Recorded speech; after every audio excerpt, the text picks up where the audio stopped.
The stars in the outer Helion corridor did not move. They never did. They just hung there in the black like cold fire, millions of miles apart, indifferent to everything that passed between them. No sound, no wind, nothing but the slow, endless silence of deep space. It was in this silence that Fleet Admiral Jacketh stood on the bridge of his flagship and felt, for the first time in many years, something close to pleasure. He was tall, even by Vreth standards. His skin was the color of slate after rain, a dark gray blue that deepened at the joints and along the ridges of his jaw. His eyes were wide and pale, almost white, the kind of eyes that had looked at many things and found most of them unworthy of extended attention. He had 4 arms, as all Vreth did, and he kept the lower pair folded behind his back, in a habit so old it had become part of how others recognized him from a distance. The upper pair he used to gesture, to point, to command. He had been commanding for a long time.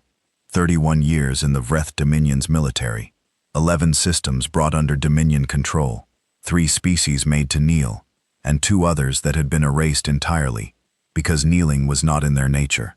He had never lost an engagement, not once. Not even the small ones that other admirals dismissed as routine. He treated every encounter the same way he had treated the first one when he was young and unknown and hungry, with total focus, with complete intent. Now he stood on the bridge of the Endless Dominion, his flagship, 700 meters long, crewed by 4,000 Vreth soldiers and officers, and looked through the forward viewport at a single human ship, drifting alone in the dark. It was not moving. It sat in space, the way a stone sits at the bottom of a river, passive, still. Its running lights blinked slowly, a dull amber rhythm that was almost lazy in how steady it was. The ship was long and angular, built without the curves that most Vreth vessels favored. All flat panels and hard edges, like someone had decided that beauty was not a military requirement. It was painted a dark gray that made it difficult to see against the black of space, unless you were looking for it. Jacketh was looking for it. He had been looking for it for 6 hours. His armada had picked up the vessel's energy signature near the edge of the Helion corridor 3 days ago, and he had spent those 3 days calculating. The corridor was a stretch of space that the Vreth Dominion considered theirs by proximity, though no formal boundary had been established. Humanity, that young, fumbling species that had only discovered faster-than-light travel within the last 80 of their short years, had apparently decided to push a ship through it without asking permission. Typical, Jacketh had thought when the report first crossed his desk. Young species always did things like this. They didn't understand the rules because they hadn't been taught the rules yet. That was fine. Teaching was something the Vreth were very good at. He had brought 7 ships, not because he expected a fight. He didn't. But because 7 ships sent a message more clearly than 2. He wanted the humans to understand when they saw his armada come out of faster-than-light transit exactly what kind of situation they were in. He wanted the math to be obvious. One of them, 7 of us go home. But the human ship had not run when his armada appeared. It had not raised its shields. It had not charged its weapons. Or at least the passive energy readings his scouts were getting didn't suggest any weapons were being charged. It had simply continued to drift, running lights blinking, doing absolutely nothing. Jacketh had waited. He was patient. He could wait. The ship continued to do nothing. He had sent a standard hailing frequency, the kind the Vreth used with all new species, a mathematical sequence, then a greeting in 3 dominant galactic languages, then a request for identification. Clean, professional. It gave the other side a chance to respond in a way that didn't involve weapons fire. The response had come back in one of those galactic languages, spoken with a human accent that was slightly flat and clipped. A calm voice. Female, he believed by the structure of the sound. She had identified the ship as the UES Iron Meridian, a warship of the United Earth Sovereignty. She had acknowledged the Vreth Dominion's presence. She had expressed no alarm. That was when Jacketh had decided to run a deep scan. It was standard procedure. Before boarding a vessel, which was what he planned to do, since a single human ship in Vreth claimed territory was technically a violation that gave him full authority to act, he always ran a complete scan. He wanted to know what he was dealing with. He wanted to know the ship's power levels, its weapon systems, its crew count, its structural weaknesses. It made the boarding cleaner. It made the whole thing more efficient. He had called for Prith. Sensor Analyst Prith was not a soldier. He was a technician, which in the Vreth military hierarchy placed him several rungs below the officers and commanders, but several rungs above the maintenance crews. He was younger than most people on the bridge, with the narrower frame that came from spending most of one's career sitting at a console rather than training in the physical conditioning programs. His eyes were a darker shade than Jackwith's, almost navy blue, and they moved quickly, always processing, always reading. He was the best scanner operator in the fleet, which was the only reason Jackwith tolerated his occasional habit of asking questions before acting on orders. Prith had set up the deep scan array without comment. He understood what was being asked of him. He pulled the array's power draw up to full capacity, aligned the sensor clusters with the drifting human ship, and began the process. A deep scan was not like a simple radar sweep. It didn't just bounce a signal off the surface and measure what came back. It pushed focused energy through a vessel's hull in waves, each wave tuned to a different frequency, each one designed to reveal a different type of information. Hull composition, internal structure, power systems, life signs, weapon loads, engine configuration. It was, in effect, a complete and total examination of everything a ship was and everything it contained. It took time. For a vessel the size of the Iron Meridian, a thorough deep scan would take somewhere between 20 and 30 minutes. Prith started the timer and watched his screens. Sub-Commander Verak stood a few meters away, watching Prith work. Verak was older than most of the bridge crew, with the thick neck and heavy jaw of someone who had come up through ground combat before transitioning to fleet service. He was not a thinker in the way that Prith was a thinker, but he was sharp, and he noticed things that other people missed. He had noticed, for example, that the human ship had not reacted at all when the scan array powered up.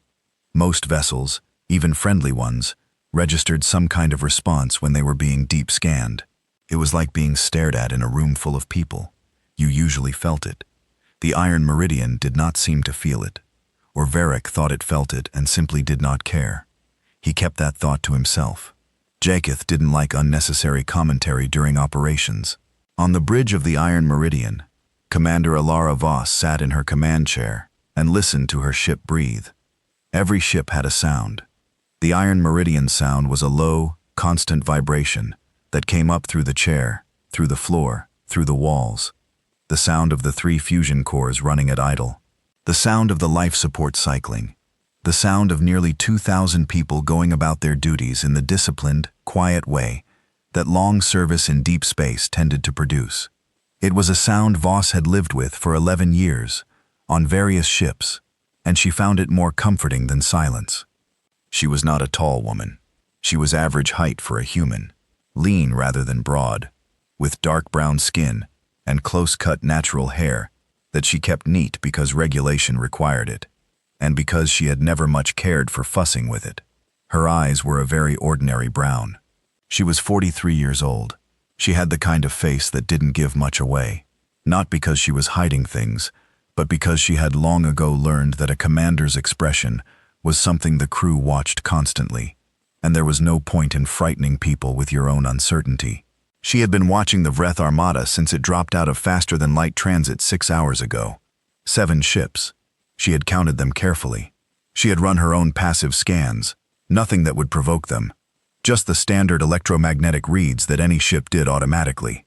And she had built a picture of what she was looking at. The Vreth flagship alone was almost 4 times the length of the Iron Meridian. The 6 escort vessels were each roughly equivalent to her ship in size, maybe slightly larger. All 7 were armed. All 7 had their weapon systems in a standby configuration. Not fully charged, but not fully cold either. Ready, but waiting. She had received the hailing signal and responded to it. She had kept her voice even and her words simple.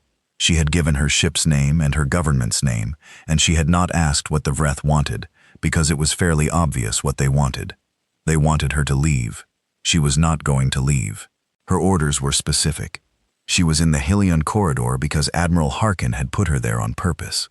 The Vreth had been expanding their claimed territory in slow, careful increments for the past decade, pushing their borders a little further each year into space, that no formal treaty had assigned to anyone.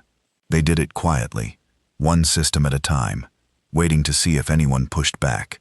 Most species didn't. Most species saw the size of the Vreth Dominion and decided that the corridor, or the system, or the planet wasn't worth the argument. Harkin had decided it was time to push back. Not with aggression, not with a declaration, just with presence. Just with the simple physical fact of a human warship sitting in the space that the Vreth were quietly claiming and not moving when asked, and then letting them scan it. That part of the order had surprised Voss when Harkin first gave it. She had sat across from the Admiral in his office on Earth Station 1 and listened to him lay out the mission, and when he got to the part about allowing a full deep scan without raising shields or initiating any countermeasures, she had said, simply and clearly, "Sir, that will show them everything." Harkin had looked at her for a moment before answering. He was a big man, older, with gray in his hair, and the kind of quiet that came from having made very hard decisions over a very long career. He had nodded slowly and said, "Yes, that was the point." She had wanted to ask more questions. She had about 6 of them lined up behind her teeth, but something in the way he'd said it, the complete, unhurried certainty of it, had made her close her mouth and sit with it for a moment. And the longer she sat with it, the more she began to understand. The Vreth had spent 3 centuries building a reputation. The reputation was the weapon. You didn't have to fight every species. You just had to make sure every species knew what had happened to the ones you had fought. The reputation did the rest. Humanity was building a reputation too. It was just a different kind. Voss opened a ship-wide channel. She didn't raise her voice. She didn't need to. The system carried sound perfectly well. She said, "Let them look. All of it." And then she closed the channel and settled back in her chair and listened to her ship breathe and waited. On the endless Dominion, the deep scan continued. Data moved across Prith's screens in slow, steady columns. Hull composition results first. That was always the quickest layer to read. Prith had run this scan on dozens of vessels over his career, from tiny mining ships to full military cruisers. He knew what the numbers usually looked like. He knew the standard ranges. He looked at the first set of numbers coming back from the Iron Meridian's hull analysis. He looked at them for a long moment. He ran the calibration check on his instruments, because he was a careful technician, and the first thing you did when you got a number that didn't fit your expectations was check that your instruments were reading correctly. The calibration check came back clean. The instruments were fine. He looked at the numbers again. They were not fine. He didn't say anything yet. He was a technician, not an officer.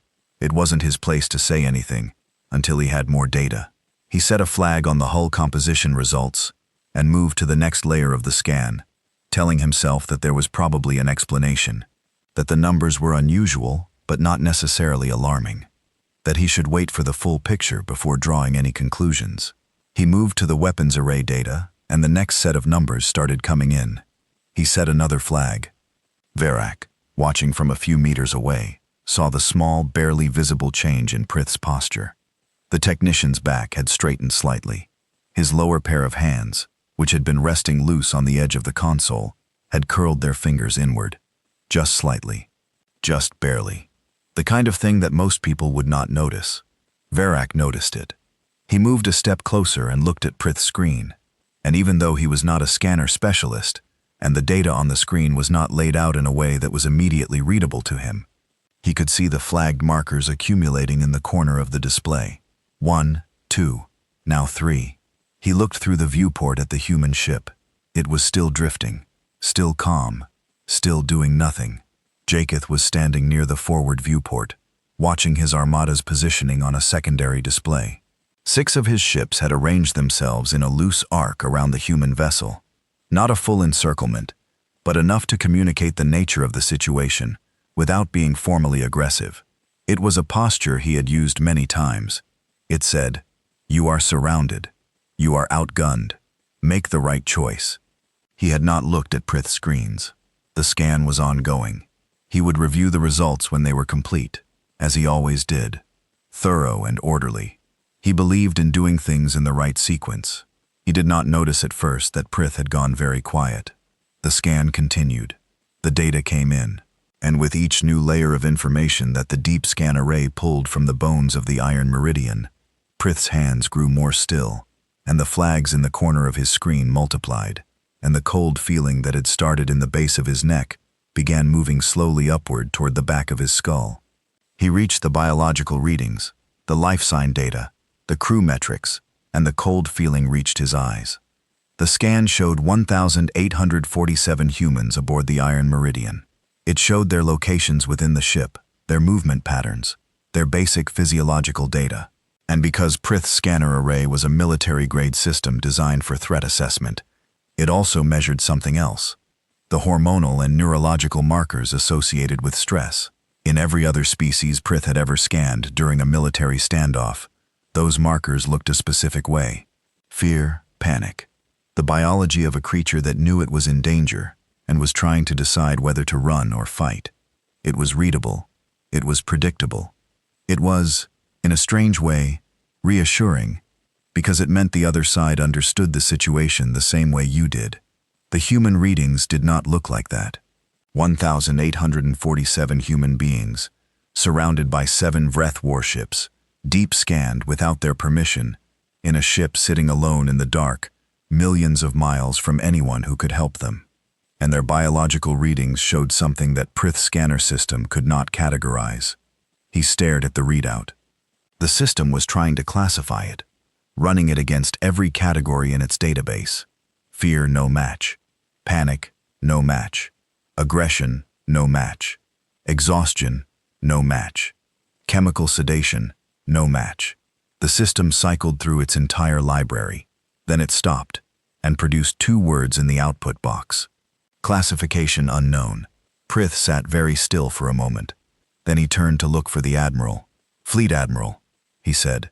His voice came out quieter than he intended, and with a small tremor in it that he had not planned and could not entirely explain. Jacketh turned from the viewport. He saw the look on Prith's face, the careful, controlled look of a technician who had found something he did not know how to explain, and he crossed the bridge in long, measured strides. He looked at the screen. The bridge of the Endless Dominion was not a quiet place under normal circumstances.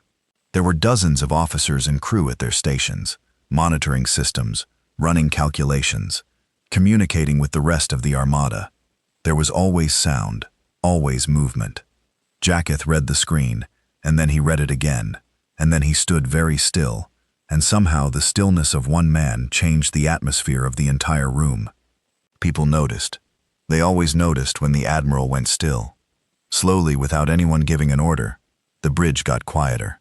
Through the viewport, the Iron Meridian drifted on, steady and calm, its amber running lights blinking in that slow, unhurried rhythm, as if it had nowhere else to be and no reason to hurry, as if it were waiting for them to finish, as if it had known before the scan even started exactly what they would find and exactly what it would feel like when they found it.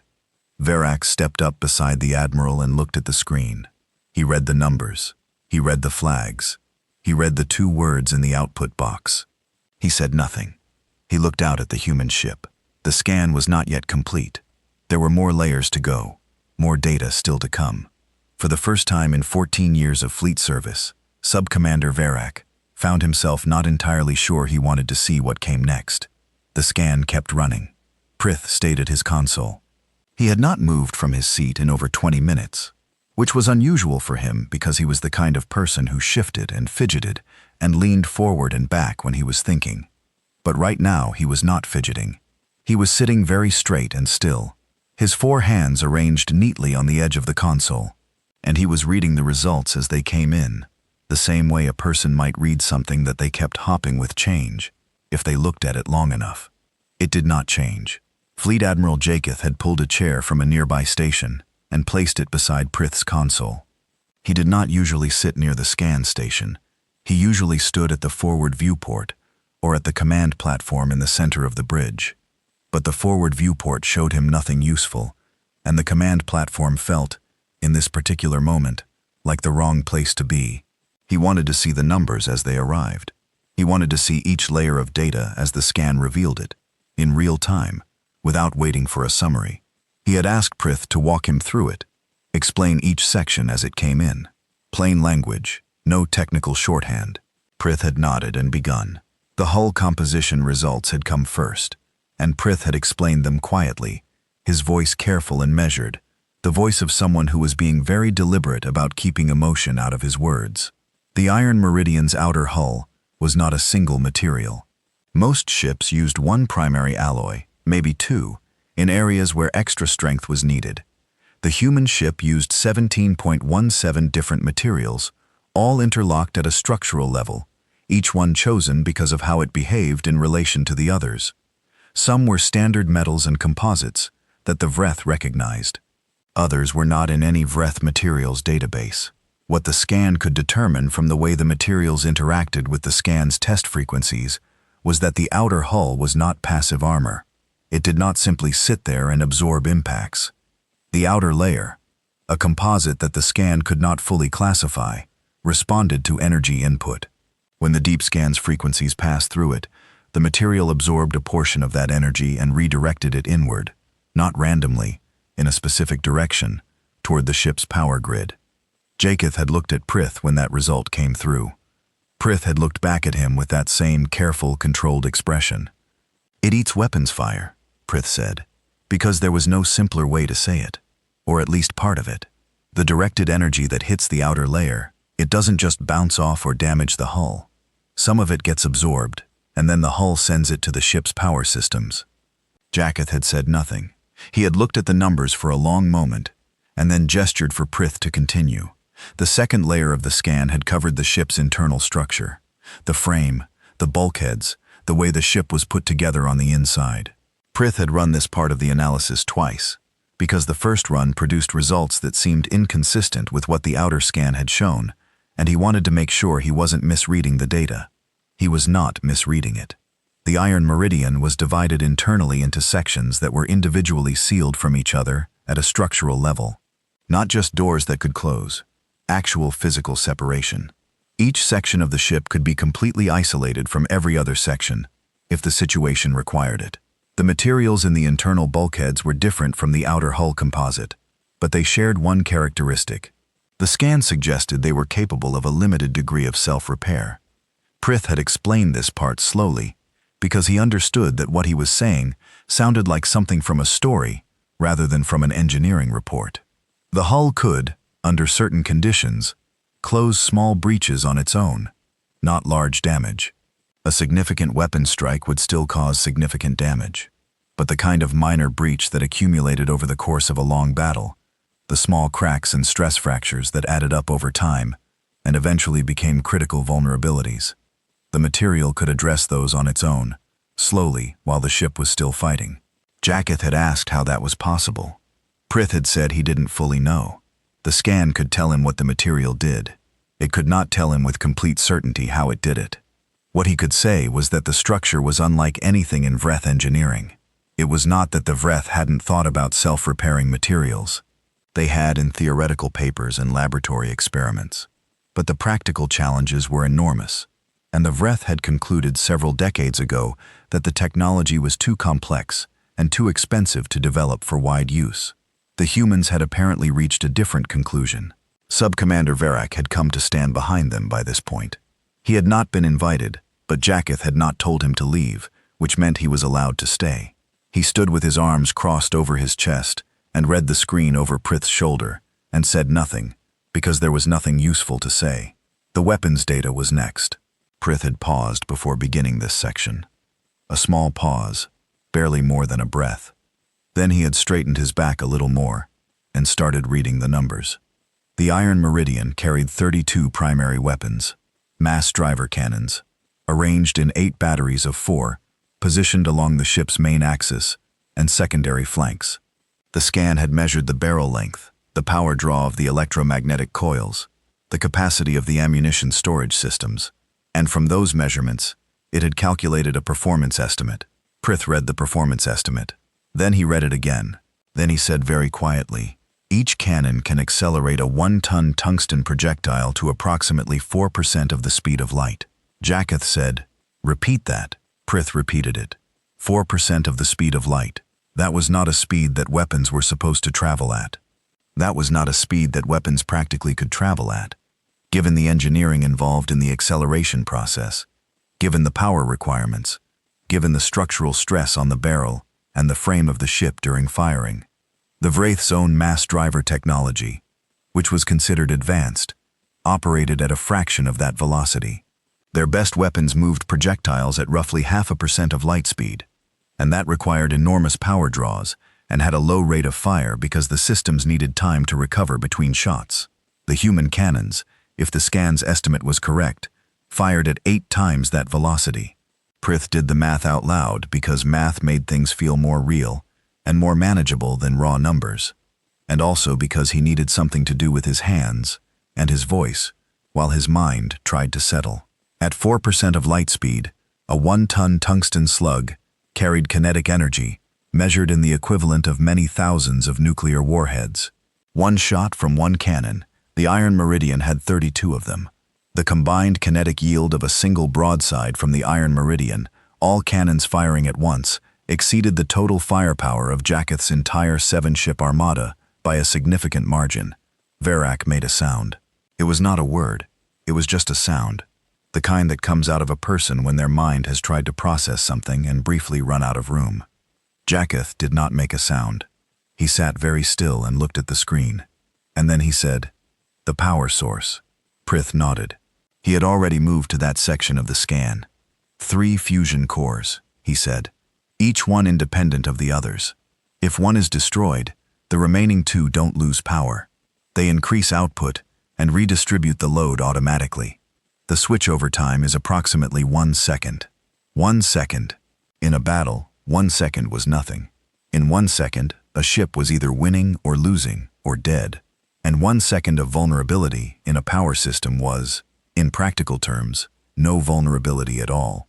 Each core can sustain the weapons array at full firing capacity indefinitely, Prith continued. Not for a few shots, not for a limited engagement window. Indefinitely. As long as the reactor fuel supply holds, which the scan estimates at. He checked the number twice. Approximately 4 years of continuous combat operation.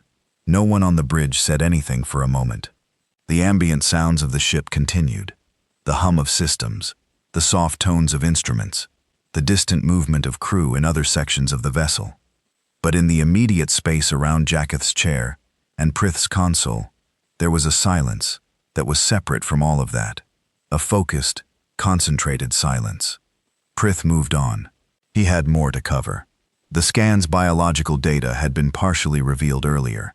The crew count, the strange hormonal readings, the classification unknown result.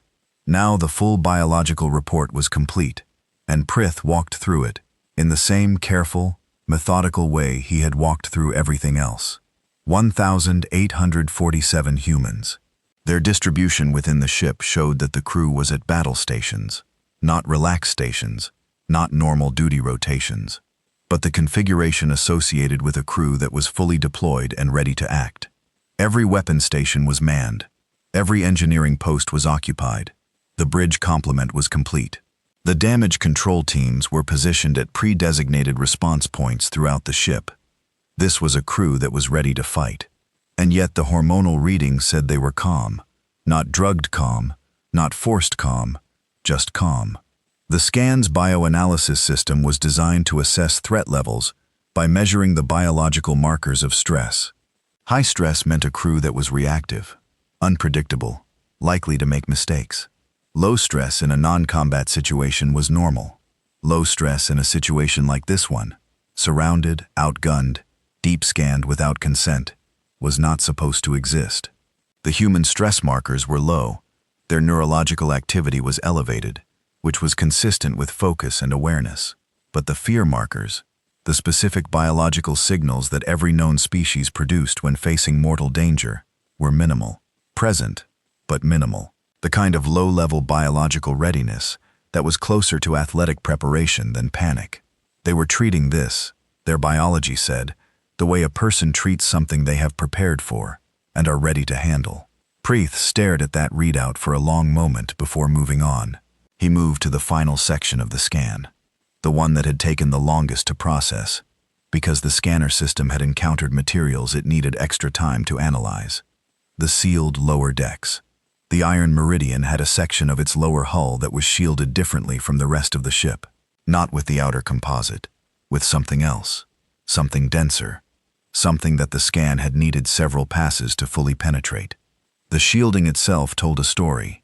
Whatever was inside those lower decks was something the designers of this ship had specifically decided to protect from outside observation. The scan had eventually gotten through. Prith read the contents list. Then he put his hands flat on the console and took a slow breath. The sealed lower decks contained an armory, not a standard weapon storage bay. The Iron Meridian's standard munitions were accounted for elsewhere.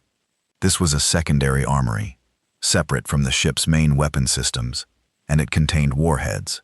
Not standard warheads, not the nuclear devices or the antimatter charges that the Vreth used, and that most militaries in the known galaxy had developed. These were something else. The scan had identified the physical structure and the energy signature, and Prith's instruments had compared them against every known weapons classification in the Dominion's database. No match. What the scan could determine was that the energy contained in those warheads was significant. Extremely significant. The kind of energy reading that, in the Vreth's own theoretical physics research that Prith had a passing familiarity with, because he had studied advanced physics before joining the military, was associated with a type of spatial disruption weapon. A weapon that did not simply destroy matter, but interfered with the physical structure of space itself in a localized area. The Vreth had theorized about weapons. Several papers had been written. The general scientific consensus had been that while the principle was sound, the technology required to miniaturize such a device to a deliverable warhead size was beyond current engineering capabilities, maybe a century away from being practical, maybe more. The Iron Meridian carried 47 of them. Prith stopped reading. He sat at his console and looked at his screen, and did not say anything for a moment. Because he had run out of the careful, methodical, controlled way of presenting information, and needed a second to find it again. Jacketh was looking at the screen too. His pale eyes moved slowly across the data. His expression had not changed. It was still that flat, controlled look that had made him famous throughout the Dominion.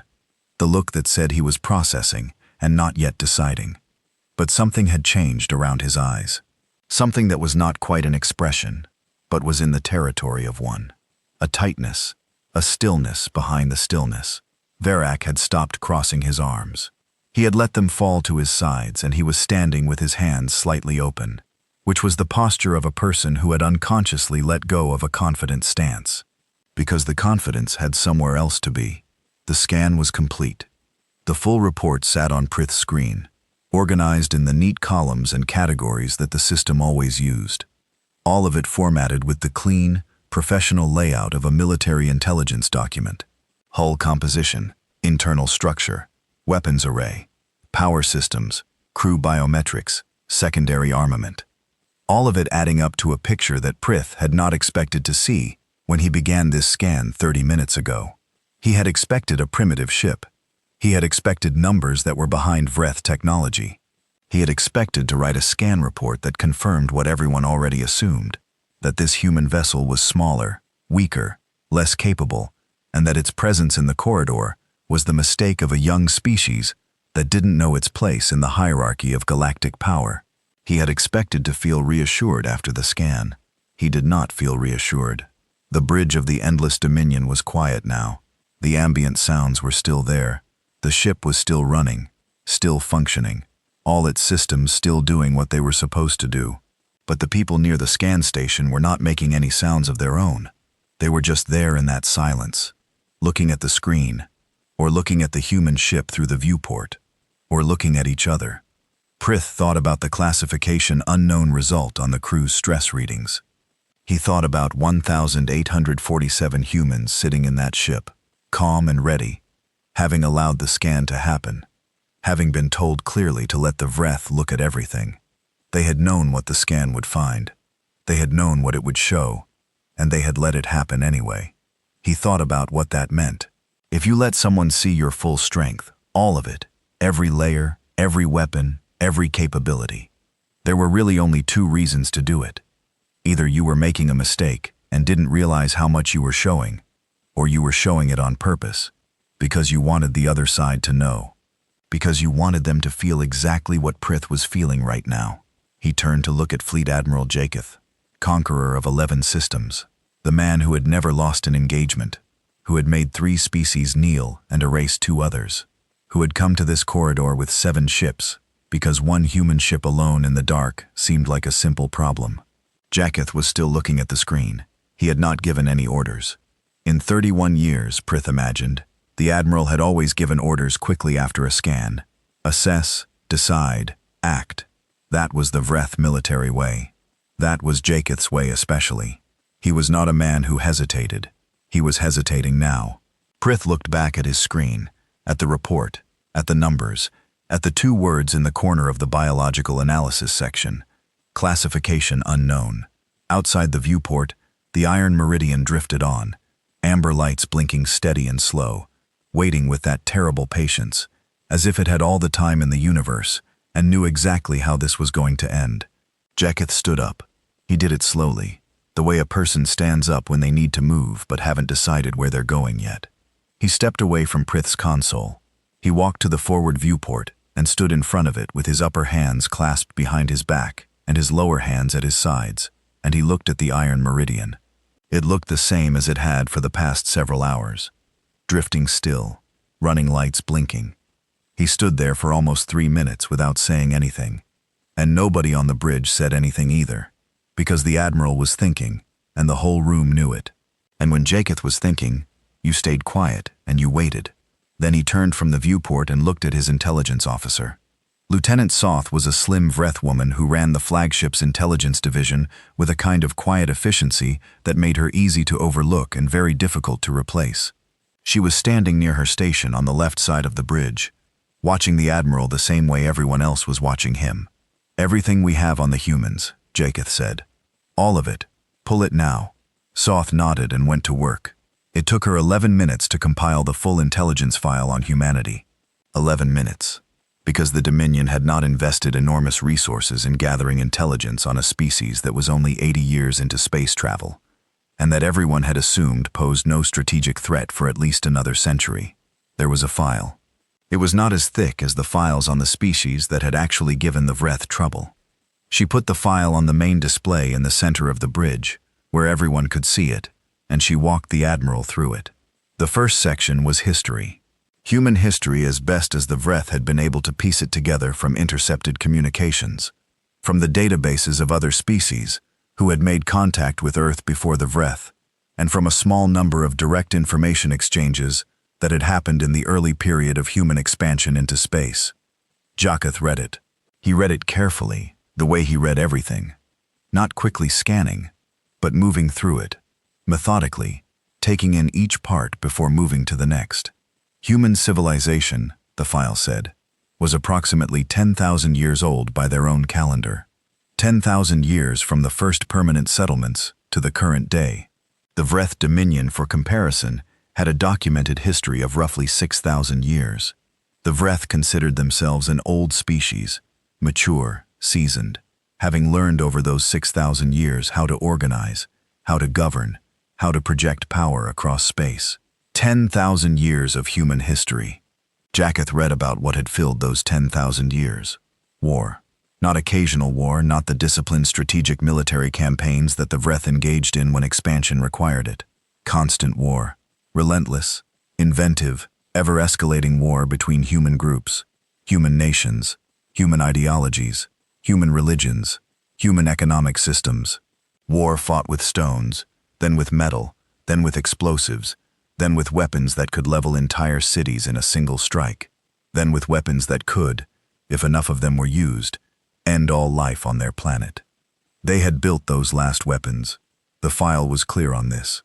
Humanity had developed devices capable of planetary-scale destruction and had pointed them at each other, had lived for a significant portion of their recent history in a state where the complete annihilation of their species was one bad decision away. And then, they had not destroyed themselves. Not because they suddenly became peaceful. The file was clear on this too. They had not stopped being a species that produced conflict and competition and the willingness to use force. They had simply, and this was the word that Soth used when she summarized this section, and Jacketh turned it over in his mind for a long moment. Redirected. The internal conflicts had not gone away. They had changed form, and the energy, the drive, the enormous collective force of a species that had spent 10,000 years finding ways to defeat, outmaneuver, and outlast enemies. That force had been pointed outward into space. "Continue," Jacketh said. The second section of the file covered humanity's military development since they achieved faster-than-light travel, 80 years. The Vrath had spent those 80 years largely dismissing humanity as a problem for future generations to manage. Other intelligence divisions in other empires had done the same. The file contained notes from 3 separate Vrath intelligence assessments conducted over the past 50 years, all of which had concluded that humanity's military capability was developing, but slowly, and that their technology was significantly behind the Dominion standard. The most recent of those assessments was 12 years old. Jacketh looked at the date for a moment. 12 years. He had not commissioned a new one because the situation had not seemed urgent enough to require it. Humanity was young. They would take time to develop. There was no rush. He thought about what 12 years had apparently been enough time for humanity to do. The third section covered the Iron Meridian specifically, not just the ship itself, but its class, the Vanguard class. The Dominion had known the class existed.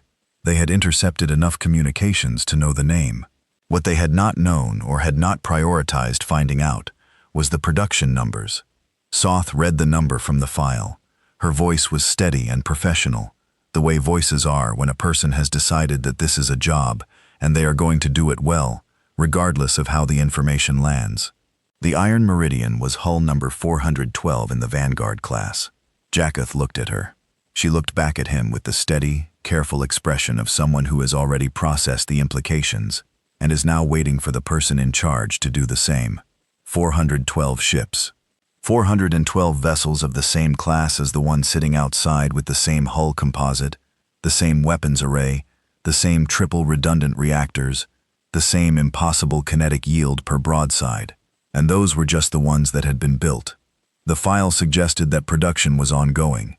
The exact current number was unknown because the Dominion's intelligence on human shipyard capacity was incomplete. But 412 was the minimum. Varric, still standing behind Jacketh, had gone very still. Jacketh did not need to look at him to know this. He could feel the stillness in the room behind him. "The classification levels," Jacketh said. "Above Vanguard. What do we have?" Soth pulled up the relevant section. The Dominion's file on human military classifications was incomplete. They had not been paying close enough attention for long enough to build a full picture. But some intercepted communications, and from data shared by other species who had been monitoring humanity's development more carefully than the Vreth had, they had identified 4 distinct classification levels above Vanguard. Vanguard was not their best warship. Vanguard was a mid-tier patrol and escort vessel. There were 4 classes above it. The file had incomplete data on 2 of them. The other 2 it knew almost nothing about except their names and the fact that they existed. Jacketh moved to the viewport again. He stood there and looked at the Iron Meridian and thought about mid-tier. He thought about that word in the specific way that a military commander thinks about information that changes the fundamental nature of a situation. He was a man who dealt in realities. He did not comfort himself with hopeful interpretations. He dealt in what was. What was this? He had brought 7 ships to intimidate a single human patrol vessel, and the patrol vessel was a mid-tier asset. He thought about what a non-mid-tier human vessel might look like, and he decided, after a moment, that he would prefer not to find out the hard way. On the Iron Meridian, in the hours following the scan, Commander Alara Voss received a brief communication from Admiral Harkin via the secure relay. It had been routed through 3 intermediate stations to keep the signal profile low. It said simply, "The scan is complete." "Any response from the Vrath?" Voss had replied. "Not yet. Waiting." Harkin's next message came back in minutes. It said, "Good. Let them think. Give them time. They'll reach the right conclusion on their own, if you give them space to do it." Voss had read that message, and then looked out at the Vreth Armada and thought about the mission briefing. The one where she had asked Harkin why they would let the enemy see everything, and Harkin had answered with the thing about the best weapon not being on the ship. She had thought about that answer a lot since then. On the transit out to the Helion corridor, in the quiet hours before the Vreth Armada had arrived, she had sat in her ready room and turned it over in her mind, examining it the way you examine a decision you've been asked to make someone else's decision, looking for the part she disagreed with. She hadn't found it. The logic was clean. The Vreth operated on reputation. They had built their empire on it. The reputation of overwhelming force, of certain consequences, of a hierarchy that had a clear and predictable top. When you faced the Vreth, you knew exactly how much worse your situation could get. That knowledge was the weapon. It made most species capitulate before a shot was fired. Humanity was building a different kind of reputation, not the reputation of a species that destroyed everything it touched. The reputation of a species that had thought very carefully about how much force it had developed considerably more than anyone expected, and this was the key part, the part that Harkin had explained with that quiet certainty of his, was not showing you its maximum, was always keeping something in reserve. You could fight a known quantity. You could plan against a specific threat level. You could calculate whether you could win against a force you had fully measured. You could not plan against an unknown upper limit. If every time you looked at humanity's military, you saw something larger and more capable than you expected, then the question was never, can we beat what we see? The question became, how much more is there that we can't see? That question, once it was in your head, was very hard to get out. Voss had understood this in the briefing room on Earth Station 1, sitting across from Harkin, but she understood it differently now. She understood it the way you understand a thing when it is actually happening, rather than when it is being explained. She understood it in the silence coming from the Vreth Armada, in the fact that none of their weapons had charged since the scan completed, in the fact that they were just sitting there, 7 large and powerful ships doing nothing, thinking. She had told her crew to stand easy, not to stand down. She was not naive, but to ease the tension, to eat, to rotate rest shifts, to take care of the human things that a crew needed to take care of during a long standoff. She did not want her people exhausted and frayed when the actual conversation began, because there would be a conversation. She was fairly certain of that now. The Iron Meridian had a crew of 1,847 people, and those people were, in the way of people who have trained together for a long time and understand each other well, very good at reading the mood of a situation. They had been watching the Vreth Armada since it arrived. They had noticed the scan. They had noticed the long silence after the scan. They knew what the silence meant, not because they had been told, but because human beings are a species that has spent 10,000 years reading silences and understanding what they mean in the context of power and danger and decision. The silence meant the Vreth were scared, not panicked, not broken, but scared, in the specific way that a very powerful thing becomes scared when it encounters something that is more powerful than it expected and has to decide what to do about that. Most of the crew didn't celebrate this. They didn't congratulate each other. They just went about their duties with a slight loosening around the eyes and the jaw, the biological equivalent of exhaling. That meant the worst-case scenario was looking less likely than it had an hour ago. A young weapons officer named Dario had asked his shift supervisor, quietly, whether they were going to have to fight. The supervisor, an older woman named Chen, who had been in deep space service for 16 years, had looked out at the Vreth Armada for a moment before answering. "No," she said. "I don't think so." "How can you tell?" "Because they stopped moving," Chen said. "A species that's decided to fight doesn't stop and sit still for this long. They're figuring out what they're going to say to us." Dario had thought about that. What are they going to say? Chen had shrugged. Doesn't really matter. Does it? The important conversation already happened. Back on the Endless Dominion, the important conversation was, in fact, still happening. Just not out loud. Jacoth had dismissed most of the bridge crew to secondary duties. He kept Prith, Verak, and Soth. He needed thinkers right now, not soldiers. He needed people who could help him understand something, because he was a man who had never needed to understand this specific kind of thing before. And he was aware that the way he handled the next few hours would define not just this encounter, but the Dominion's relationship with humanity for years. He had sat down at the main strategy table and spread the intelligence file out in front of him, and looked at it as a whole, rather than in parts. He was trying to find the hole in it, the part that was wrong or overstated or misread. Every intelligence report had a weakness. Every set of numbers had an assumption behind it. Scan data was very reliable, but it was not perfect. Maybe the scan had misread the hull composition. Maybe the weapon's performance estimate was based on a flawed extrapolation. Maybe the production numbers were inflated. He spent an hour looking for those mistakes. He found some small ones. The scan's estimate on the kinetic yield of the mass drivers had a margin of error that could, in the Ford's optimistic interpretation, make the actual numbers somewhat lower than what was reported. The production figure of 412 was a minimum, and the actual current number might be lower if production had slowed. But the gap between these optimistic corrections and the situation being manageable was still enormous. Even if every number was wrong by 20% in the direction he would prefer, he was still looking at a single human patrol ship that could destroy his entire armada and withstand the armada's return fire, backed by hundreds of identical ships and an unknown number of ships above that class. And they had let him see all of this on purpose. That was the part that kept coming back to him. Not the capability. Capability was just engineering, just resources, just the accumulated output of a species' technical development. Capability could be matched in time if you worked at it. It was enormous, and it was unexpected, but it was not in itself what was keeping him standing at the viewport rather than making decisions. What was keeping him there was the choice. They had chosen to let him look. They had decided, at some level of their command structure, that showing him everything was better than hiding it, that the knowledge of what the Iron Meridian was, and what was behind it, would accomplish more than any amount of secrecy or maneuvering. That was not the choice of a species that was afraid of him.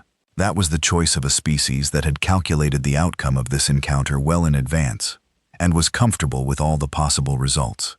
A species that had looked at a Vreth armada and thought, let them scan us, let them see, let them understand, and then let's see what they decide. A species that had then sent a single ship to sit in the corridor and wait without shields raised, without weapons charged, with 1,847 calm, ready people aboard. Jacketh thought about the 10,000 years in the intelligence file, the wars, the weapons capable of ending their own civilization, the decision at some point to point all of that energy outward.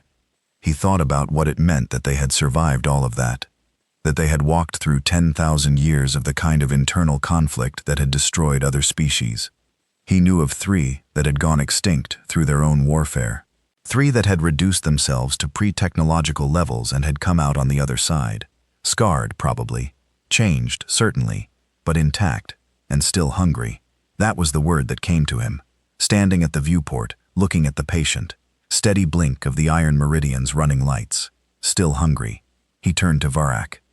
If we fire on that ship, he said, not as a plan, but as a calculation, and we somehow disable it before it destroys us, which the scan suggests we almost certainly cannot do. But let's suppose, what happens next? Varak answered without hesitating, because he had already done this calculation. 411 more ships of the same class, he said, minimum, plus whatever is above that class, plus whatever political response a military action against their vessel generates from their government, plus whatever other species they have relationships with, who would treat an attack on a human ship as an invitation to reassess their own relationship with the Dominion. Jacketh nodded. He had done the same calculation and reached the same place. And if we do nothing, he said, if we simply leave. Varak thought about this one longer.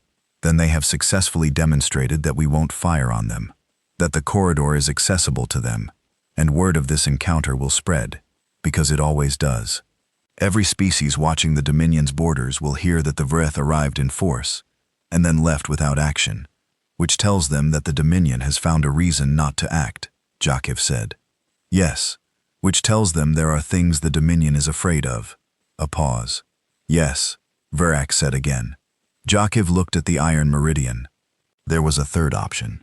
There was always a third option, and it was the one that a species with 10,000 years of conflict and an unknown number of warships above Vanguard class had apparently been hoping he would reach. He walked back to the communication station. Open a channel to the human ship, he said. The operator opened the channel. Jakiv stood in front of the communications display and thought for a moment about what he was going to say, and about what it meant that he was saying it, and about the particular feeling of being a man who had spent 31 years as the most dangerous thing in every room he had ever entered, and who was now standing in a room where that was no longer true. He found, to his surprise, that he was able to bear it. He began to speak. The communication request came through on a standard Vereth military frequency. VASIS's communications officer, a young man named Reyes, who had the unhurried, practiced manner of someone who had been routing signals in high-pressure situations for long enough that nothing surprised him anymore, flagged it immediately and turned to look at the commander. "Vreth flagship is requesting an open channel, Commander," he said. "Audio and visual." Voss looked at the time display on her console. 47 minutes had passed since the scan completed. She had been sitting in her chair for most of that time, reviewing crew reports, signing off on maintenance logs, doing the ordinary administrative work of running a ship, because there was always ordinary administrative work, and because doing it kept her grounded in the normal texture of her job. It also sent a message to her crew. If the commander is reviewing maintenance reports, the situation has not escalated to the point where we should be alarmed. She closed the maintenance log. "Accept the channel," she said. "Full display. Let's give them the bridge." Reyes brought the channel up. The main display on the forward section of the Iron Meridian's bridge, a wide screen that normally showed navigation data and sensor readouts, shifted to show the interior of the Vreth flagship's bridge. And on the Vreth flagship, the equivalent screen would now be showing the Iron Meridian's bridge in return. Voss took a moment to look at what she was seeing. The Vreth bridge was larger than hers. High ceilings, wide floor space. The kind of scale that said, this is a vessel built by a civilization that expects to be looked at and expects to be impressive. The crew stations were arranged in a pattern that spread outward from a central platform, and on that platform stood the admiral. She had seen images of Jacoth in the intelligence files. The reality was not so different.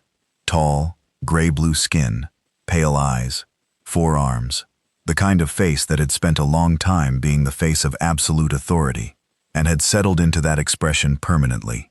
He wore the dark uniform of a Vreth fleet admiral, and he stood on his platform with the lower pair of arms at his sides, and the upper pair loosely clasped in front of him, which she had read in the cultural notes was a neutral posture. Not aggressive, not submissive, neutral. He was choosing his body language carefully. She noticed that. She heard him begin to speak in Vreth. Then she responded in Vreth. The slight pause on the other end of the channel was small, but it was there, and she noted it the way she noted everything, without reaction, filing it in the part of her mind that was always cataloging useful information. She had spent 8 months learning functional Vreth after receiving the mission assignment. It was not a comfortable language for a human vocal structure.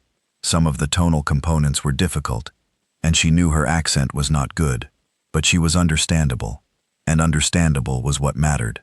"Fleet Admiral," she said. Her voice was the same as it always was, even, measured, not warm, but not cold. The voice of someone who is neither trying to comfort you, nor trying to threaten you.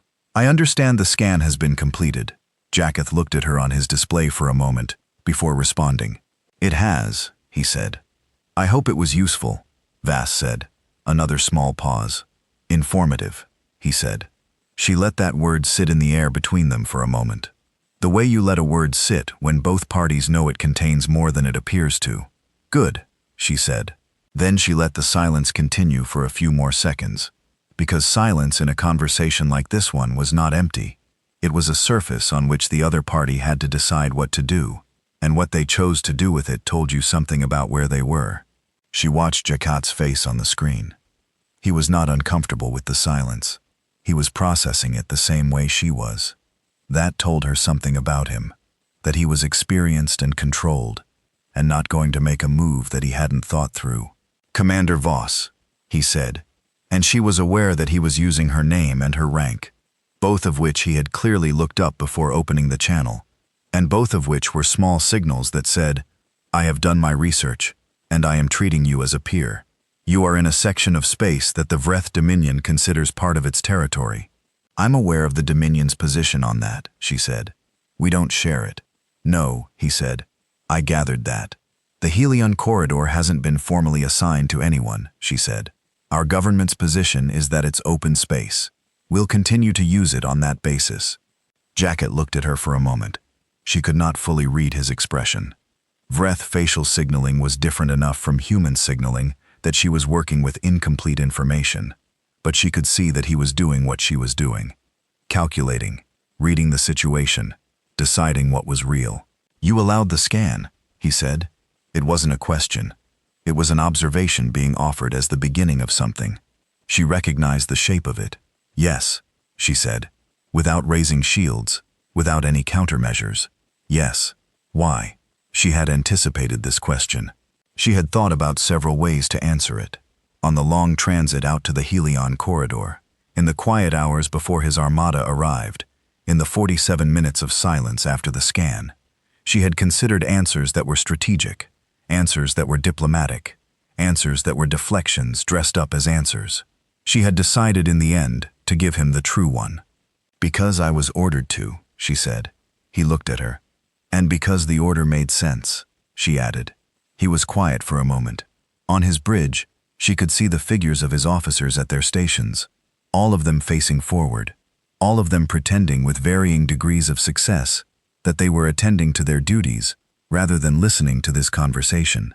Your superiors wanted us to see what we saw, he said. Yes. They sent you here knowing we would scan the ship. Yes. He absorbed this.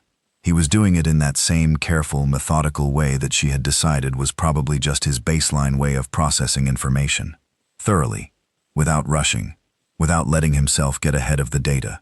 There are more ships, he said, like this one. She did not confirm or deny this. She simply looked at him with that even, neutral expression and waited. He seemed to accept the silence as its own kind of answer. Commander Voss, he said, and there was something different in his voice now. Not softer, not that, but more deliberate. The voice of a man who has made a decision and is now carrying it out with the professionalism that 31 years of service had built into him. I would like to know what your government considers to be an acceptable arrangement regarding the Helion corridor. She had been waiting for some version of this question. This was the real conversation. Everything before it had been the corridor leading here. That's a discussion for diplomats, she said.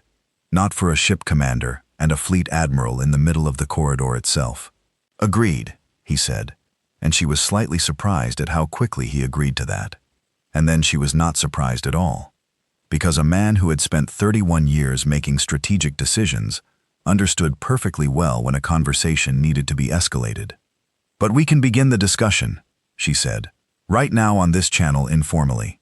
He nodded, one slow, deliberate nod. What does your government want? He asked. A boundary, she said. Formal, agreed upon, with the corridor remaining open to both sides, or at minimum to neutral traffic. And in exchange? In exchange, she said. We don't turn this into a problem. She said it quietly, without edge to it, the same even measured tone she had used for the whole conversation. But she watched his eyes as she said it, and she saw the thing she had been watching for. The small, almost invisible shift that told her the words had landed where she intended. On the Vreth bridge, Sub-Commander Verak stood at his station and listened to the human commander say those words in his language, in that calm, unhurried voice, and felt the specific discomfort of a person who was present at a moment that history will later find significant. He looked at the Admiral. Jacquet's expression had not changed, but something in his posture had shifted very slightly, in a way that Verak, who had served under him for 9 years, recognized. It was the posture of a man who had arrived at the place in a negotiation where the negotiation became real, where you stopped feeling out the other side and started actually deciding. A non-aggression treaty, Jacketh said. Formal boundary in the corridor. Open transit rights for non-military vessels. That's a starting point, Voss said. It would need to go to the High Council, he said, for ratification. I can recommend, I cannot commit. I understand, she said. I can't commit either. But I can tell you that our government is prepared to discuss these terms, and that we consider the discussion worth having. He looked at her for a long moment. And if the High Council rejects the terms? He asked. It was a real question, not a threat, a real question, the kind a serious military commander asked when he was trying to understand the full shape of a situation before reporting on it to his superiors. She looked at him steadily. "Then we'd have another conversation," she said, "a different kind." She did not gesture toward anything. She did not look at the Iron Meridian's weapon systems, or wave a hand at the viewport, or do anything that could be interpreted as a threat display. She just said it in the same quiet, even voice and looked at him. A different kind of conversation. On the Vreth bridge, Prith was sitting at his console, with the scan results still on his screen. He was not actively working. The scan was complete. The data was filed. There was nothing left for him to do technically. He was sitting there because he could not quite bring himself to leave. He had the feeling, which he recognized as irrational but could not dismiss, that if he left the console, the numbers would somehow change, and he wanted to stay close to the reality of what he had found. He was listening to the conversation between the Admiral and the human commander. He had noticed, almost from the first moment the channel opened, that Commander Voss spoke their language without the careful, textbook formality that most non-Vreth speakers used when they were working from instruction. Her accent was not good. Some of the tones were clearly difficult for her vocal structure, but the phrasing was natural. The word choices were natural. She spoke Vreth, the way a person speaks a language they have practiced with real speakers, not just with recordings and grammar guides. 8 months, he would later learn, was how long she had had. 8 months to learn a language well enough to conduct a diplomatic negotiation in it, without an interpreter, in a high-stakes situation, under the kind of pressure that made most people's second language ability collapse. He thought about that. He thought about the 10,000 years in the intelligence file. He thought about a species that had spent all of that time fighting, and in the process had learned not just how to fight, but how to prepare, how to anticipate, how to walk into a situation knowing what was going to happen before it happened, because they had seen enough versions of situations like this one to recognize the shape of it. She had known, before the Armada arrived, that there would be a scan. She had known, before the scan started, what it would find. She had known, before the conversation began, what questions the Admiral would ask, because the questions were logical, and she was dealing with a logical commander, and the situation had a shape that she had read before arriving. She had prepared for all of it.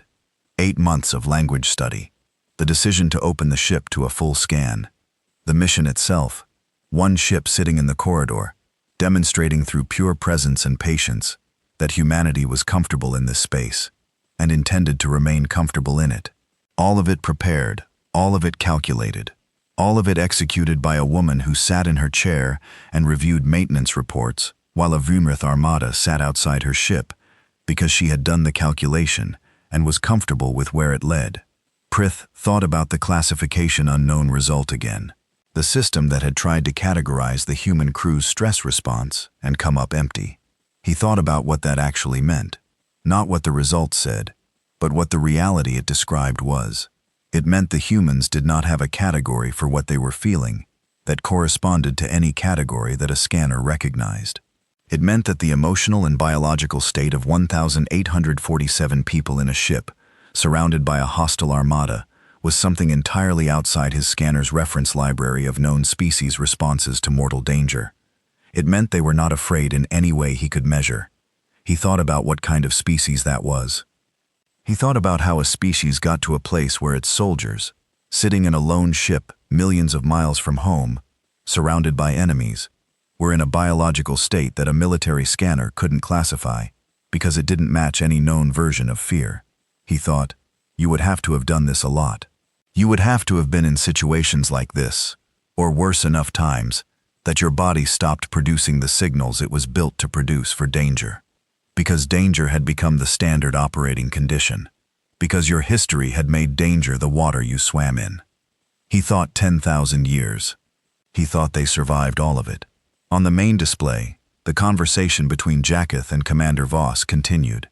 They were discussing in the careful, measured language of two professionals who understood what was at stake and were both committed to not making a mistake. The preliminary terms of a process that would eventually lead through a high council session through months of formal diplomatic exchange, through the careful, slow work of people with very different natures, trying to find an arrangement they could both live with, to a treaty. Not to a battle, not to another species made to kneel, not to the quiet, clean finality of a species erased, to a conversation, to a process, to the long, imperfect, thoroughly human method of arriving at outcomes by talking about them, until something workable emerged. Jacketh's posture over the course of the conversation had changed in small ways that Varric noticed, and that probably no one else on the bridge did. The slight tension across his upper shoulders had not disappeared, but it had shifted, changed quality. It had moved from the tension of an unresolved threat, the tension of something you might need to fight, to the tension of a complex problem you were in the process of working through. Different tension. Manageable tension. He was, Varric realized, going to recommend the treaty. He had made the calculation and reached the place where the calculation ended, and the place it ended was here, recommending to the High Council that the Vreth Dominion enter into a formal non-aggression agreement with humanity. Not because humanity had demanded it, not because humanity had threatened war, not because humanity had done anything other than sit in the corridor and let itself be seen, and then open a channel and speak plainly in his own language, because the math was clear, because the history file was clear, because the scan was clear, and because, most of all, the calm on Commander Voss's face throughout this conversation, the absolute unbothered, collected calm of a person who had known from the beginning how this was going to go, was the clearest thing of all. On the weapons deck of the Endless Dominion, a young Vreth officer named Dorith had his hand near the primary firing panel. He had been there for the entire duration of the standoff, 3 steps from the panel, watching the status indicators on the targeting systems and waiting for an order. He had not received an order. He had received about 20 minutes ago a signal from the bridge telling him to move to standby status. Not to stand down, to stand by. Keep the systems warm. Stay at his post. But the level of readiness had been downgraded from active engagement preparation to standby, which was a step back from the edge. A deliberate, calculated step back. He had moved to standby. He stood at his station and watched the iron meridian on his secondary display. The human ship had not moved. Its weapons were not charged. It was just sitting there, being exactly what it was, in the same steady, unhurried way it had been since they arrived. He thought about the scan results. They had filtered down to the weapons team in summary form, the way operational intelligence always did, stripped of some detail, focused on the most actionable points. He had read the summary. He had read the weapons estimates. He had done the same math that everyone else on the ship was quietly doing. He looked at his hand, 3 steps from the panel, and then he looked at the iron meridian. He was glad, quietly and privately, and in the specific way of a person who will never say this out loud, that the Admiral was talking instead of shooting. He stepped back from the firing panel, just 1 step, just enough to make it clear to himself in his own body what the situation was. The channel between the 2 ships stayed open for another 30 minutes. Voss and Jack talked through the preliminary framework. They talked about boundary markers. They talked about communication protocols. They talked about the process by which formal representatives would meet, and where, and under what conditions. They talked like 2 people who had, through the particular logic of the situation they were in, arrived at the understanding that talking was what the situation called for. At the end of the 30 minutes, Jack said, "I will present a recommendation to the High Council." Voss nodded. "We'll wait for their response." A pause. "You'll continue to use the corridor in the meantime," he said. Not a question. "Yes," she said. Another pause. "Of course," he said. And there was something in how he said it. Not quite resignation, not quite acceptance, but some combination of the two, mixed with something that might, in a different species, have been called respect. That Prith, watching from his console, found more interesting than almost anything else that had happened in the past 3 hours. The channel closed. The Vreth Armada held its position for another 2 hours. Then, in a sequence that began with the escort ships and ended with the Endless Dominion, transitioned to faster than light and departed the corridor. The iron meridian stayed. Its running lights continued to blink, amber, steady, slow, the same rhythm they had maintained since the beginning. It stayed in the corridor and it waited, as it had been waiting all along, for whatever came next. 3 months after the Endless Dominion departed the Helion corridor, Fleet Admiral Jacket stood in the hall of the High Council and gave his report. The hall was the oldest room in the Vreth Dominion seat of government. It was built from stone, quarried on the Dominion's homeworld, dark and dense and slow to warm under artificial light. The ceiling was high and curved, and the sound in the room behaved the way it did in places built for authority. Voices carried clearly, without echo, as if the room itself had been designed to make sure that everyone present heard everything being said and had no excuse not to. There were 9 High Counselors. They sat in a raised arc at the far end of the hall, and Jacket stood on the open floor below them, alone, in the way that a commander stands when being formally debriefed. His hands were at his sides. His bearing was correct and military, and showed nothing in particular. He had been in this room before. He had received commendations here. He had been given new commands and new territories and new authority here. He had stood on this floor and looked up at the counselors and felt each time the specific satisfaction of a man whose record speaks for itself. This was a different kind of standing. High Counselor Draff sat at the center of the arc. He was the oldest of the 9, with the deep, near-black coloring of advanced Vreth age, and a face that had spent many decades learning to arrange itself into an expression that communicated displeasure without ever becoming clearly readable enough to call hostile. He was looking at Jacket with that expression now. "You are recommending," Drath said, his voice carrying across the stone floor without difficulty, "that the Vrath Dominion enter a formal non-aggression agreement with a species that has been in space for 80 years. "I am," Jacket said, "with a species that violated our territorial boundary, with a species that disputes the validity of that boundary, which is a different thing." Drath looked at him for a moment. "And you are recommending this," he said, "on the basis of a scan of a single ship, on the basis of what the scan revealed," Jakath said, "which is not the same thing." The counselor to Drath's left, a heavy-set man named Vorak, who ran the Dominion's military budget and had opinions about most things, leaned forward in his seat. "You had 7 ships," he said. "The human vessel was alone. You are telling this council that you could not resolve the situation from a position of complete numerical advantage." Jacketh looked at Vorak. "I am telling this council," he said carefully, "that numerical advantage is a calculation, and that when I did the calculation, the result was not what I expected." He paused. "I would rather do a calculation and act on the result than ignore the result because it is inconvenient." Vorak sat back. He did not look satisfied, but he did not press further, because Jaketh's record was a thing that existed and that everyone in the room knew, and arguing with a man who had never lost an engagement about his calculations was a specific kind of argument that required more certainty than Vorak had. Drath had read the scan report before this session. All 9 counselors had. Jacketh had submitted it in full, without summary, because he felt that a summary would reduce the data in a way that allowed a reader to stay comfortable with their existing assumptions. And he did not want the counselors to remain comfortable with their existing assumptions. He wanted them to sit with the numbers the way he had sat with them. He was not sure it had worked. Counselors, in his experience, were skilled at reading reports in ways that confirmed what they already believed. But he had tried. "Let me ask you something directly," Drath said. "Were you afraid?" The hall was very quiet. Jacob considered the question. He considered it seriously, which was the only way he knew how to consider things. "I was appropriately cautious," he said. Drath made a small sound that was not quite a laugh. "That is a very careful answer. The situation called for care," Jacob said. "It called for action," said another counselor, younger, from the Military Oversight Division. The kind of man who had never personally been in a position where the weapons on the other side were larger than the weapons on his side. "You had overwhelming force.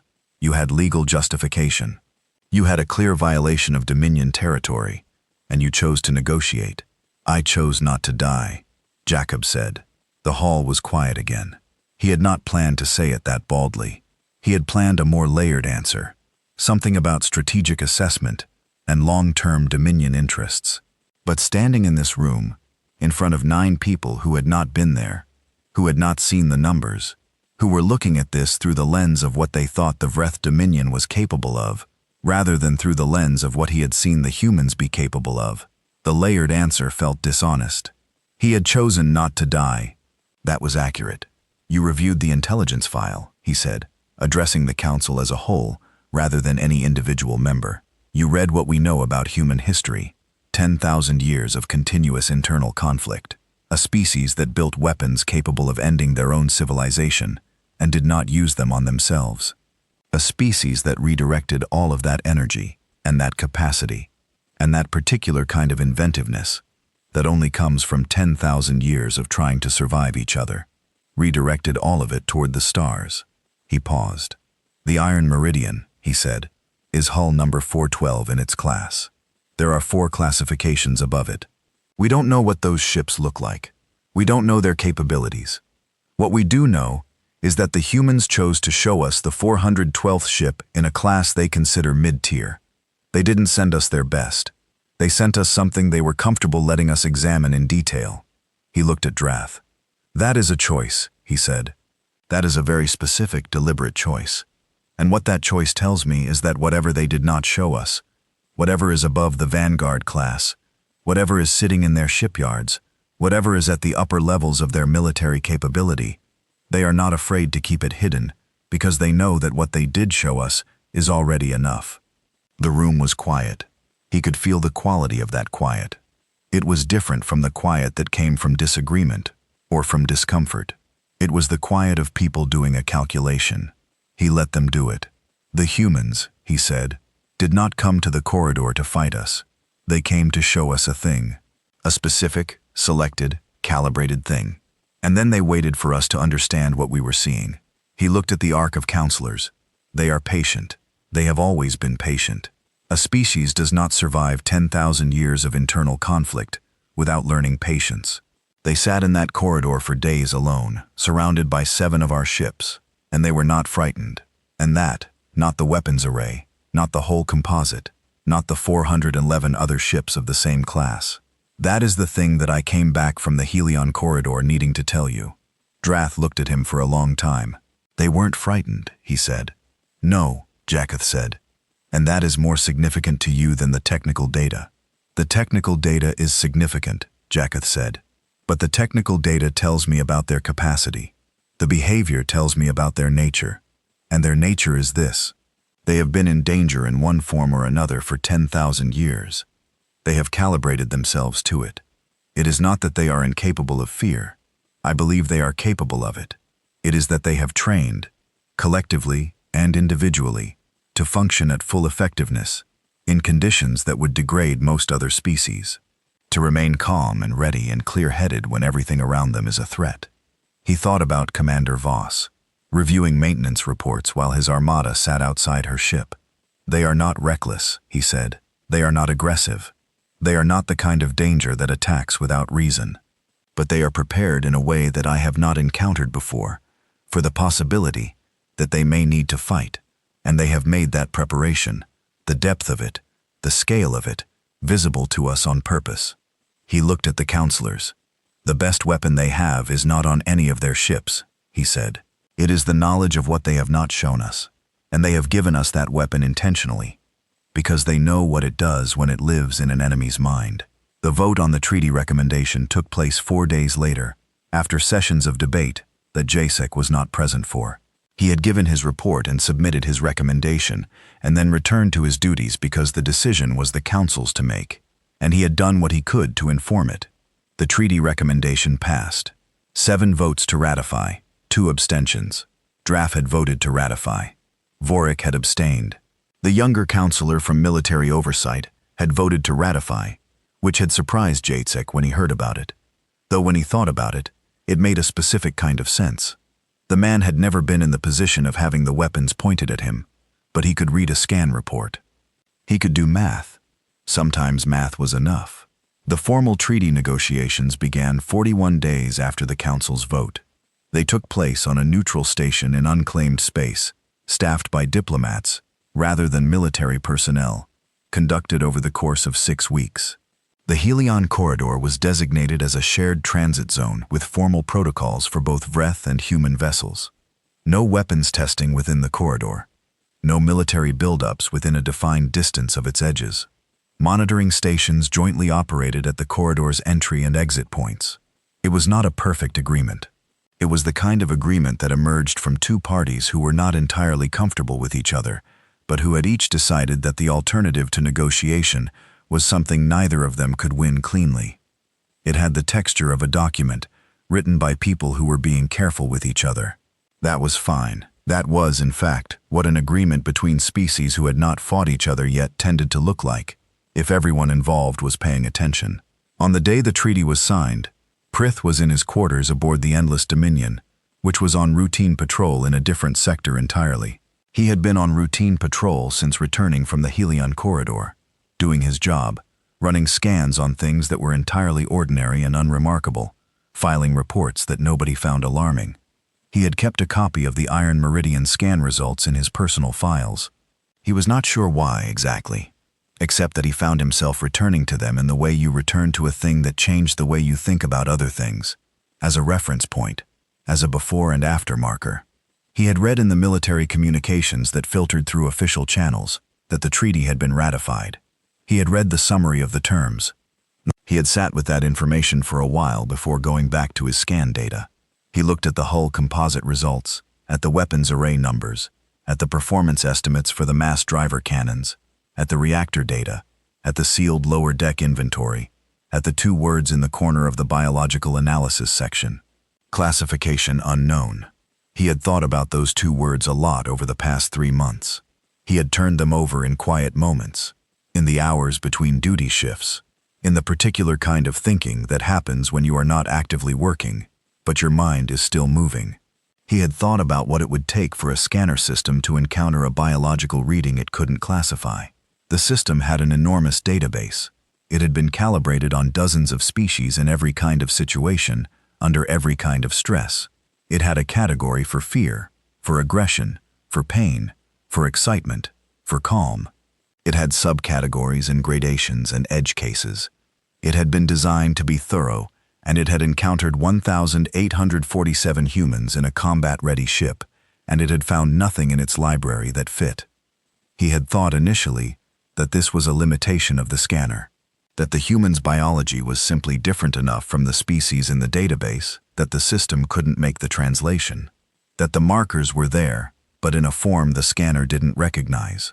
The more he thought about it, the less sure he was that this explained it. What if it wasn't a translation problem? What if the scanner had found the right data and simply had no category for it, because no species it had ever encountered produced that specific combination of biological signals in that specific context? What if the humans weren't producing fear because they genuinely were not afraid?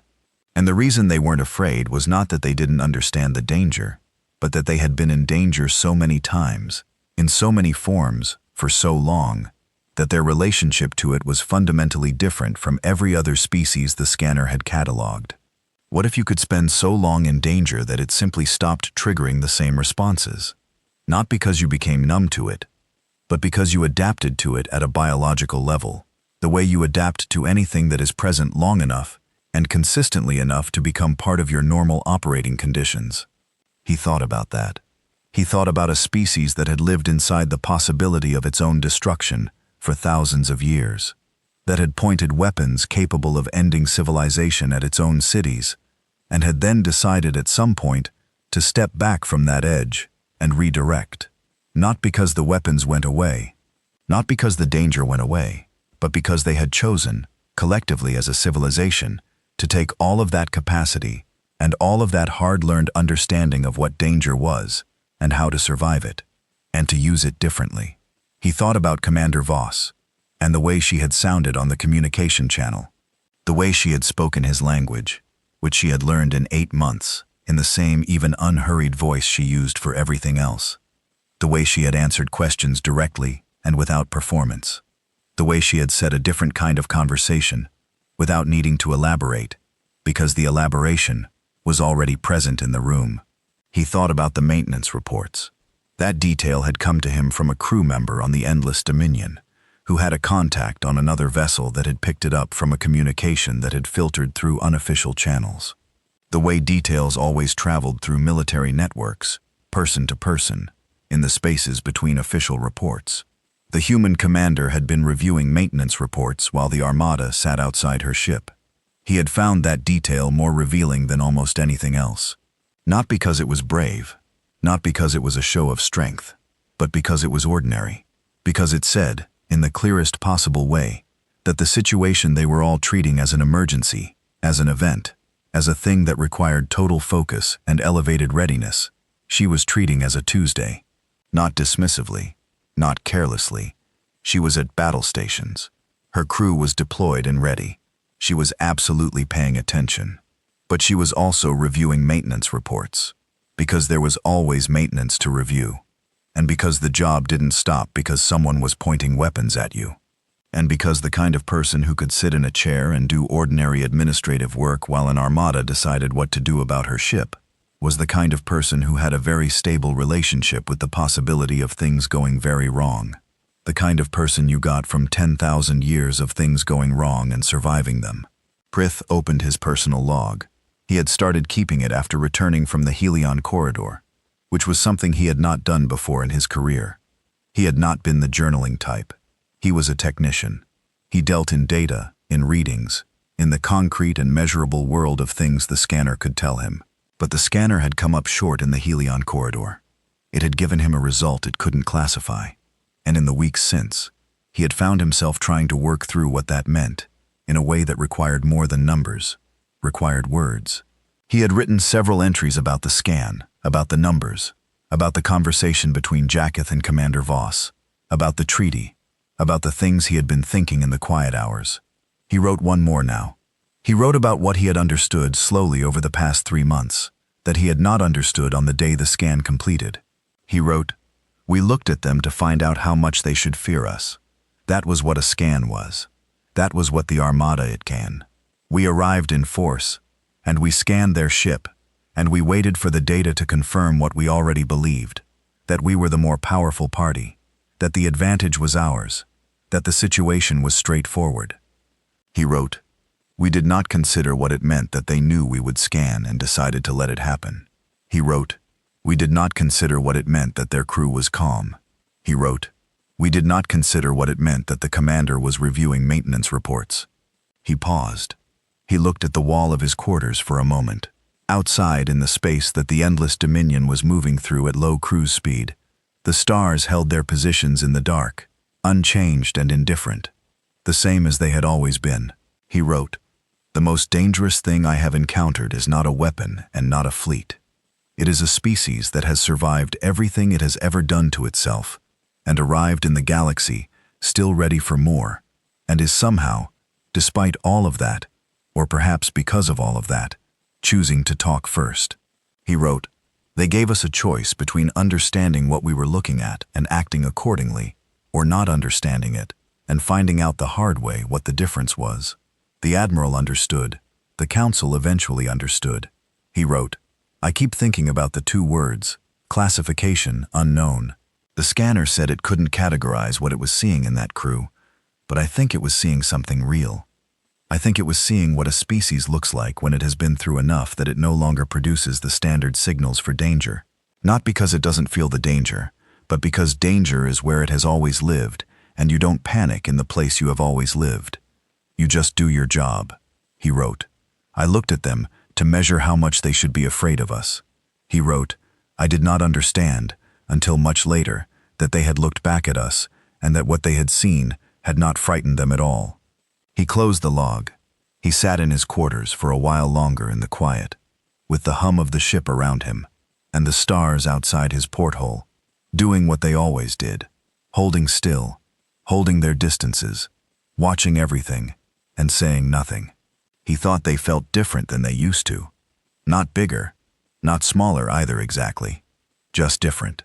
The way a familiar room feels different after something changes in it that you can't quite name. The way a known quantity shifts when you understand it differently than you did before. He thought about the galaxy, about all the species in it, in their various stages of development and expansion and conflict. about the young species that stumbled into space and spent their first decades trying to figure out how it worked, about the old species that had been around long enough to think they knew everything that mattered. He thought about humanity, 80 years into the stars, with 10,000 years of war and survival behind them, and an unknown number of ship classes above Vanguard, and a commander who reviewed maintenance reports in the middle of a standoff. He thought we were not the most dangerous thing in the corridor. He thought we should have known that before we arrived. He thought we know it now. Outside his porthole, the stars were exactly where they had always been.